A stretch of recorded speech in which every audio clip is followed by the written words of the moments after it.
নমস্কার। আজকের এই ভিডিওটা দেখে আপনি যদি ঘাবড়ে যান তাহলে আমি দায়ী নই। কারণ আগামীকাল ২০শে আগস্ট বৃহস্পতিবার যা ঘটতে চলেছে তা শুনলে আপনার ঘুম উড়ে যাবে।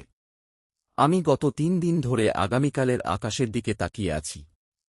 আর যতই তাকাচ্ছি ততই আমার মনে হচ্ছে যেন সৃষ্টিকর্তা নিজে তুলা রাশির জন্য একটা পরীক্ষা নিতে চাইছেন। এক পরীক্ষা যা আপনার ধৈর্য, আপনার বুদ্ধি, আপনার সম্পর্ক, আপনার আত্মবিশ্বাস সবকিছুর নিখুঁত পরিমাপ করবে। আর এই পরীক্ষায় পাস করলে আপনি হিরো, ফেল করলে আপনি শূন্য। আমি সরাসরি কথা বলছি, আগামীকাল সকাল ৬টায় যখন আপনি চোখ খুলবেন তখন মনে হবে যেন কোনো অদ্ভুত গ্রহবাস আপনার জীবনে নেমে এসেছে। সূর্য, বুধ, কেতু ৩ জন মিলে আপনার মাথার ওপর দাঁড়িয়ে আছে। সূর্য আপনাকে দিচ্ছে আলো, বুধ দিচ্ছে বুদ্ধি, কিন্তু কেতু দিচ্ছে বিভ্রান্তি। এই তিনের খেলা আপনার ক্যারিয়ারকে সম্পূর্ণ নতুন দিকে নিয়ে যাবে। আবার শনি মেষ রাশিতে বক্র হয়ে বসে আছে, আপনার সম্পর্কের ঘরে ঢুকে গেছে। আর চাঁদ কুম্ভ রাশি থেকে আপনার মনকে দোলাচ্ছে। ৪ গ্রহের এই জটিল খেলায় আপনাকে নিজের পা নিজেই সামলাতে হবে। কারণ কেউ আসবে না আপনাকে বাঁচাতে। আপনাকেই নিজের সিদ্ধান্ত নিতে হবে, ঠিক সময়ে, ঠিক জায়গায়। আমি এখন একটি ধাপে ধাপে গাইড দিচ্ছি। এটা মেনে চললে আগামীকালের বিপদ থেকে আপনি অনেকটাই বেঁচে যাবেন। কিন্তু মনে রাখবেন, গাইড মানেই নিয়ম। আর নিয়ম ভাঙলে ফলও ভুগতে হবে। সকাল ৬টা থেকে ৭:৩০ এই সময়টা আপনি যদি চোখ খোলেন তাহলে প্রথম কাজ কোনো ইলেকট্রনিক ডিভাইসের দিকে তাকাবেন না। ফোন, টিভি, ল্যাপটপ কিছু নয়। শুধু উঠে জানালা খুলুন, একটু তাজা বাতাস নিন। কিছুক্ষণ চুপচাপ বসে থাকুন। নিজের শ্বাস প্রশ্বাসের দিকে মন দিন। কারণ এই সময়টা আপনার মস্তিষ্ককে রিচার্জ করার। যদি এটা না করেন তাহলে সারাদিন আপনার মাথা খারাপ থাকবে। আর খারাপ মাথায় কোনো সিদ্ধান্ত ভালো হয় না। সকাল ৭:৩০ থেকে ৯টা এই সময়ে স্নান সেরে নিন। কিন্তু সাবধান, গরম জল দিয়ে স্নান করবেন। ঠান্ডা জল এড়িয়ে চলুন। কারণ আগামীকালের আবহাওয়া ও গ্রহের অবস্থান আপনার শরীরকে ঠান্ডা করে দিতে পারে। গরম জল আপনার শরীরের ভেতরের শক্তিকে সজল রাখবে। স্নানের পর হালকা নাস্তা করুন। কিন্তু খুব বেশি খাবেন না। কারণ অজীর্ণ হয়ে গেলে সারাদিন কাজ করতে পারবেন না। সকাল ৯টা থেকে ১১টা এই সময়ে অফিসে পৌঁছান। কিন্তু অফিসে ঢোকার সময় খুব সাবধান। আপনার ডান পা প্রথমে দিয়ে ঢুকবেন, বাম পা দিয়ে নয়। এটা একটা ছোট কৌশল, কিন্তু গ্রহের প্রভাবে এটা কাজ করে। অফিসে গিয়ে দেখবেন সবাই যেন অন্যরকম। কেউ খুব হাসিখুশি, কেউ খুব গম্ভীর।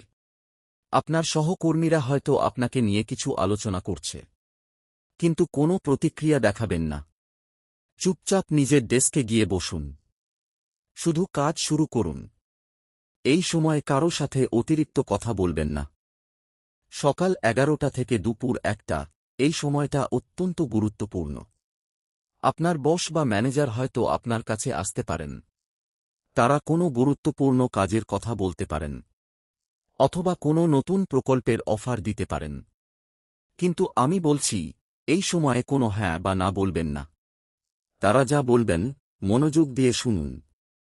কিন্তু উত্তর দেওয়ার সময় বলুন, আমি একটু ভেবে দেখি, পরে জানাচ্ছি। এটা কোনো অস্বীকার নয়, আবার সম্মতিও নয়। এটা একটা সময় কেনার কৌশল। কারণ এই সময়ে আপনার সিদ্ধান্ত নেওয়ার ক্ষমতা প্রায় শূন্য।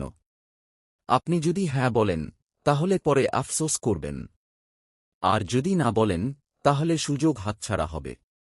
তাই সময় নিন। পরে ঠিক করে নিন। দুপুর ১টা থেকে ৩টা এই সময়ে আপনার লাঞ্চ ব্রেক। কিন্তু খাবারের বিষয়ে সাবধান। কোনো তৈলাক্ত, মশলাদার বা ভারী খাবার খাবেন না। হালকা খাবার খান, ভাত, ডাল, সবজি। আর খাওয়ার সময় কোনো গুরুত্বপূর্ণ আলোচনা করবেন না। শুধু খান। আর যদি সম্ভব হয় এই সময়ে অফিস থেকে বেরিয়ে একটু হাঁটাহাঁটি করুন। ১০-১৫ মিনিট বাইরে গেলে মন ভালো থাকবে। বিকেল ৩টা থেকে ৫টা এই সময়টা আপনার কর্মক্ষমতার জন্য সবচেয়ে ভালো। সূর্য বুধের প্রভাবে আপনার মস্তিষ্ক খুব তীক্ষ্ণ হবে। এই সময়ে আপনি যে কোনো জটিল কাজ করতে পারবেন। তাই এই সময়ে আপনার গুরুত্বপূর্ণ কাজগুলো সেরে ফেলুন। কিন্তু একটি বিষয় মনে রাখবেন, এই সময়ে কোনো সহকর্মীর সাথে ব্যক্তিগত কথা বলবেন না। শুধু পেশাগত কাজ। কারণ আপনার কথার মধ্যেও রাহু ঢুকে পড়তে পারে। আপনার কথাকে অন্য কেউ ভিন্নভাবে নিতে পারে। বিকেল ৫টা থেকে সন্ধ্যা ৭টা, এই সময়ে অফিস থেকে বেরোনোর প্রস্তুতি নিন। কিন্তু বেরোনোর আগে একবার আপনার ডেস্ক চেক করুন। কোনো গুরুত্বপূর্ণ ফাইল বা কাগজপত্র পড়ে আছে কিনা। কারণ আগামীকাল অফিসে ফিরলে হয়তো সেগুলো খুঁজে পাবেন না। আর বাড়ি ফেরার পথে কোনো তাড়াহুড়ো করবেন না। ধীরে ধীরে যান। গাড়ি চালানোর সময় স্পিড করবেন না। সন্ধ্যা ৭টা থেকে রাত ৯টা, এই সময়টা আপনার পরিবারের জন্য।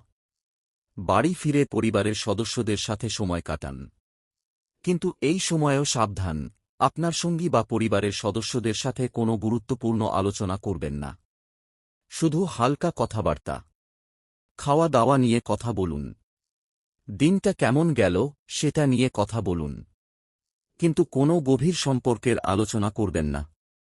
কারণ শনি আপনাকে সতর্ক করছে, এই সময়ে সম্পর্কের টানাপোড়েন খুব সহজেই বেড়ে যেতে পারে। রাত ৯টা থেকে ১১টা, এই সময়টা আপনার নিজের জন্য। কিছুক্ষণ চুপচাপ বসে থাকুন। প্রার্থনা করুন। ধ্যান করুন। মনে মনে একটা মন্ত্র জপ করুন। দিনের সব চিন্তা ঝেড়ে ফেলুন। কারণ আগামীকালের পরেও আরও কঠিন দিন আসতে পারে। তাই নিজেকে প্রস্তুত রাখুন। রাত ১১টার পর ঘুমোতে যান। কিন্তু ঘুমোতে যাওয়ার আগে একটি ছোট মাটির প্রদীপে ঘি দিয়ে জ্বালিয়ে আপনার ঘরের দক্ষিণ পূর্ব কোণে রাখুন। সেই প্রদীপের আলো আপনার ঘর থেকে নেতিবাচক শক্তি দূর করবে। আর হ্যাঁ, ঘুমোতে যাওয়ার আগে কোনো নেতিবাচক চিন্তা করবেন না। ভালো কিছু ভাবুন। সুন্দর কিছু কল্পনা করুন। এখন আমি আপনাকে আগামীকালের জন্য কিছু বিশেষ সতর্কবার্তা দিচ্ছি। এই সতর্কবার্তাগুলো আমি অত্যন্ত যত্ন করে সংগ্রহ করেছি। বিশ্বাস করুন, প্রতিটি সতর্কবার্তা আপনার জীবন বাঁচাতে পারে। প্রথম সতর্কবার্তা, আগামীকাল আপনার মুখ বন্ধ রাখুন। আমি বুঝতে পারছি, আপনি একজন আড্ডাবাজ মানুষ হতে পারেন। আপনি কথা বলতে ভালোবাসতে পারেন। কিন্তু আগামীকাল নয়। আগামীকাল আপনার প্রতিটি শব্দের ওজন আছে। অফিসে, বাড়িতে, বাইরে, সর্বত্র আপনার মুখ বন্ধ রাখুন। শুধু প্রয়োজনীয় কথা বলুন। কারণ রাহু আপনার চারপাশে জাল বিছিয়ে রেখেছে। আপনার কথার ফাঁদে পড়ে আপনি ধরা পড়তে পারেন। তাই চুপ থাকুন, এটাই আগামীকালের সেরা অস্ত্র। দ্বিতীয় সতর্কবার্তা, আগামীকাল কোনো নতুন কাজ শুরু করবেন না। অফিসে কোনো নতুন প্রজেক্ট নেবেন না। কোনো নতুন সম্পর্ক শুরু করবেন না। কোনো নতুন বিনিয়োগ করবেন না। পুরনো কাজগুলো শেষ করার চেষ্টা করুন। কারণ নতুন কাজ শুরু করার জন্য এই দিনটা একেবারে ঠিক নয়। নতুন শুরু করলে বাধা আসবে। তাই পুরনো সব কাজ শেষ করুন। পরিষ্কার করুন। গুছিয়ে ফেলুন। তৃতীয় সতর্কবার্তা, আগামীকাল টাকা নিয়ে কোনো সিদ্ধান্ত নেবেন না। কোনো লেনদেন করবেন না। কোনো কেনাকাটা করবেন না। কোনো শেয়ার কিনবেন না। কোনো ঋণ নেবেন না। কারণ আপনার অর্থ সংক্রান্ত বিচারবুদ্ধি অন্ধ হয়ে যাবে। আপনি এমন সিদ্ধান্ত নেবেন যা আপনার জন্য ক্ষতিকর। তাই টাকা নিয়ে চুপ থাকুন। যেটুকু হাতে আছে সেটুকু নিয়ে থাকুন। চতুর্থ সতর্কবার্তা, আগামীকাল আপনার স্বাস্থ্যের দিকে বিশেষ নজর দিন। আগামীকাল আপনার শরীর খুব দুর্বল হয়ে যেতে পারে। বিশেষ করে আপনার পেট, মাথা ও হৃৎপিণ্ড, এই ৩ জায়গায় সমস্যা হতে পারে। তাই আগামীকাল পরিমিত খাবার খান। তৈলাক্ত ও মশলাদার খাবার একেবারেই এড়িয়ে চলুন। বেশি করে পানি পান করুন। আর যদি কোনো অসুস্থতা বোধ করেন, তাহলে ডাক্তারের কাছে যেতে দেরি করবেন না। পঞ্চম সতর্কবার্তা, আগামীকাল কোনো ভ্রমণ বা যাত্রা করবেন না। অপ্রয়োজনীয় বাইরে বের হবেন না। অফিস বাড়ি এই দুটি জায়গার মধ্যে সীমাবদ্ধ থাকুন। কারণ আগামীকাল যাত্রাপথে দুর্ঘটনা ঘটতে পারে। গাড়ি খারাপ হতে পারে। ট্রাফিক জ্যামে আটকে যেতে পারেন। তাই যদি সম্ভব হয়, আগামীকাল ঘরে থেকে কাজ করুন। অফিসে না গিয়ে অনলাইনে কাজ সারুন। ষষ্ঠ সতর্কবার্তা, আগামীকাল আপনার চোখ ও কান খোলা রাখুন। আপনার চারপাশে কি ঘটছে সেদিকে নজর রাখুন। কে কি বলছে, কি করছে, সব দেখুন। কিন্তু কোনো প্রতিক্রিয়া দেখাবেন না। কারণ আপনার সামনে অনেক নাটক হবে। কেউ আপনার সামনে কাঁদবে, কেউ হাসবে, কেউ রেগে যাবে। কিন্তু সব নাটক। এই নাটকের ফাঁদে আপনি যেন পা না দেন। সপ্তম সতর্কবার্তা, আগামীকাল কারো সাথে কোনো প্রেম বা সম্পর্ক নিয়ে আলোচনা করবেন না। আপনি যদি অবিবাহিত হন, তাহলে নতুন কারো সাথে পরিচিত হবেন না। আপনি যদি বিবাহিত হন, তাহলে আপনার সঙ্গীকে নিয়ে কোনো সিদ্ধান্ত নেবেন না। কারণ আগামীকাল সম্পর্কের ক্ষেত্রে আপনার বিচারশক্তি একেবারেই কাজ করবে না। আপনি ভুল মানুষকে বেছে নিতে পারেন, অথবা ভুল সিদ্ধান্ত নিতে পারেন। অষ্টম সতর্কবার্তা, আগামীকাল আপনার পুরনো কোনো বন্ধু বা প্রেমিক প্রেমিকা ফিরে আসতে পারে। তারা হয়তো ফোন করবে, মেসেজ করবে, নাকি সরাসরি দেখা করতে চাইবে। কিন্তু আমি বলছি, তাদের কোনো উত্তর দেবেন না। পাশ কাটিয়ে যান। কারণ এই সময়ে পুরনো সম্পর্ক ফিরে আসার অর্থ হল নতুন বিপদ ডাকা। আপনার বর্তমান শান্তি নষ্ট হবে, আপনি ভুল সিদ্ধান্ত নেবেন। তাই পুরনো সম্পর্ককে দূরে সরিয়ে দিন। নবম সতর্কবার্তা, আগামীকাল কোনো গোপন কথা কাউকে বলবেন না। আপনি হয়তো আপনার সবচেয়ে কাছের একজন মানুষকে কিছু বলতে পারেন। কিন্তু সেই কথা কয়েক ঘন্টার মধ্যেই পুরো অফিসে ছড়িয়ে পড়বে। আর সেই কথা আপনার ক্ষতি করবে। তাই নিজের সবকিছু নিজের ভেতরেই রাখুন। কোনো গোপন কথা আজ কাউকে বলবেন না। দশম সতর্কবার্তা, আগামীকাল আপনার ভেতরের সিংহকে শান্ত করুন। আপনি একজন তুলা রাশির মানুষ, আপনি স্বাভাবিকভাবেই শান্ত ও সংযত। কিন্তু আগামীকাল সূর্য কেতুর প্রভাবে আপনার ভেতরে এক অদ্ভুত ক্রোধ তৈরি হতে পারে। আপনি ছোটখাটো বিষয়ে রেগে যেতে পারেন। কিন্তু আমি বলছি, রাগকে দমন করুন। রাগ করলে আপনার ক্ষতি হবে। তাই রাগ এলে গভীর শ্বাস নিন। 10 সেকেন্ড অপেক্ষা করুন। তারপর সিদ্ধান্ত নিন। এখন আমি আপনাকে আগামীকালের জন্য কিছু প্রতিকার দিচ্ছি। এগুলো অত্যন্ত সহজ ও কার্যকরী। কিন্তু কাজ করবে তখনই, যখন আপনি সঠিকভাবে করবেন। প্রথম প্রতিকার, আজকের রাতে ঘুমোতে যাওয়ার আগে একটি ছোট কাপড়ে কিছু কালো তিল বেঁধে আপনার বালিশের নিচে রাখুন। সকালে উঠে সেই কাপড়টি খুলে ফেলুন এবং তিলগুলো কোনো জলাশয়ে ফেলে দিন। এটা শনির প্রভাব কমাবে। দ্বিতীয় প্রতিকার, আগামীকাল সকালে স্নান করার সময় একটু গরম জলে 5-7 ফোঁটা তিলের তেল মিশিয়ে স্নান করুন। এটা আপনার শরীরের নেতিবাচক শক্তি দূর করবে। তৃতীয় প্রতিকার, অফিসে যাওয়ার আগে আপনার ডান হাতের কবজিতে একটি হলুদ সুতো বেঁধে নিন। এটি বুধ ও বৃহস্পতির শুভ প্রভাব বৃদ্ধি করবে। চতুর্থ প্রতিকার, আগামীকাল আপনার বাম পকেটে একটি ছোট লোহার তৈরি কিছু রাখুন, যেমন একটা চাবি বা প্যান। লোহা শনির প্রভাব কমায়। পঞ্চম প্রতিকার, আগামীকাল দুপুরে খাওয়ার সময় একটু মিষ্টি খান। মিষ্টি গ্রহদের শান্ত করে। তবে বেশি না, সামান্য। ষষ্ঠ প্রতিকার, আগামীকাল বিকেলে যদি সময় পান, তাহলে কিছুক্ষণ কোনো গাছের নিচে বসে থাকুন। প্রকৃতির সংস্পর্শ আপনার মনকে শান্ত করবে। সপ্তম প্রতিকার, আগামীকাল রাতে ঘুমোতে যাওয়ার আগে আপনার ঘরের চারপাশে গঙ্গাজল ছিটিয়ে দিন। এটা নেতিবাচক শক্তি দূর করবে।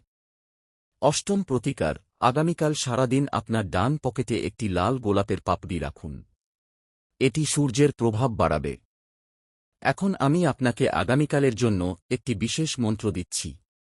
এই মন্ত্রটি অত্যন্ত ক্ষমতাশালী। মন্ত্রটি হল ওঁ হ্রিং শনিচরায় নমঃ। এই মন্ত্রটি শনিদেবকে সন্তুষ্ট করে। আগামীকাল সকালে স্নান করে অন্তত 108 বার এই মন্ত্র জপ করবেন। তারপর সারাদিন যখনই সম্ভব মনে মনে জপ করবেন। রাতে ঘুমোতে যাওয়ার আগে আরও 108 বার জপ করবেন। এই মন্ত্রের শক্তি আপনার চারপাশে একটি অদৃশ্য ঢাল তৈরি করবে। শনির কোনো ক্ষতিকর প্রভাব আপনাকে স্পর্শ করতে পারবে না। আমি এখন আরও কিছু গুরুত্বপূর্ণ বিষয় বলতে চাই। আগামীকাল আপনার জীবনে একজন মানুষ নতুন করে প্রবেশ করতে পারে। এই মানুষটি আপনার জন্য হয় খুব ভালো হতে পারে, অথবা খুব খারাপ। আপনার কাজ হল এই মানুষটির প্রকৃতি বোঝা। যদি তিনি আপনার জীবনে ইতিবাচকতা আনছেন তাহলে তাকে গ্রহণ করুন, কিন্তু যদি তিনি নেতিবাচকতা আনছেন তাহলে তাকে দূরে সরিয়ে দিন। কিন্তু মনে রাখবেন, আগামীকাল আপনার সিদ্ধান্ত নেওয়ার ক্ষমতা খুব কম। তাই কোনো সিদ্ধান্ত দ্রুত নেবেন না। সময় নিয়ে দেখুন, পর্যবেক্ষণ করুন, তারপর সিদ্ধান্ত নিন। আমি আরেকটা কথা বলতে চাই, আগামীকাল আপনার অনেক পুরনো বিষয় নিয়ে মাথা ঘামাতে হবে। হয়তো কোনো পুরনো কাজ আবার সামনে আসবে, কোনো পুরনো সম্পর্ক নিয়ে আলোচনা হবে। কিন্তু আমি বলছি, পুরনো বিষয় নিয়ে বেশি সময় নষ্ট করবেন না, কারণ আপনার সামনে নতুন সুযোগ আসছে। সেই সুযোগকে আপনি হয়তো পুরনো টান টেনে ধরে রাখতে পারেন, কিন্তু সেটা হবে আপনার সবচেয়ে বড় ভুল। পুরনো দিন ফিরে আসে না। সামনের দিকে তাকান। নতুন দিনের জন্য নিজেকে প্রস্তুত করুন। আমি শেষ করছি, কিন্তু শেষ করার আগে একটি শেষ কথা। আগামীকাল আপনার আত্মবিশ্বাসী হবে আপনার সবচেয়ে বড় অস্ত্র। সূর্য বুধ আপনাকে আত্মবিশ্বাস দিচ্ছে। সেই আত্মবিশ্বাসকে কাজে লাগান। কিন্তু অতিরিক্ত আত্মবিশ্বাস অহংকারে পরিণত হলে সেটা পড়ে যাওয়ার কারণ হবে। তাই আত্মবিশ্বাস আর অহংকারের মধ্যে ভারসাম্য রাখুন। সঠিকটি বেছে নিন। আমি আপনার জন্য প্রার্থনা করছি। আমি চাই আগামীকালের শেষে আপনি জয়ী হন। আপনি বিজয়ী হন, কারণ আপনি তুলা রাশির মানুষ। আপনি শক্তিশালী, আপনি বুদ্ধিমান, আপনি ধৈর্যশীল। আপনি যে কোনো পরিস্থিতি সামলাতে পারেন। শুধু নিজের ওপর বিশ্বাস রাখুন। আর বিশ্বাস রাখুন, যিনি এই পৃথিবী সৃষ্টি করেছেন তাঁর ওপরও বিশ্বাস রাখুন। তিনিই সবকিছু ভালোর জন্য করেন। ভালো থাকুন, নিরাপদ থাকুন, প্রস্তুত থাকুন।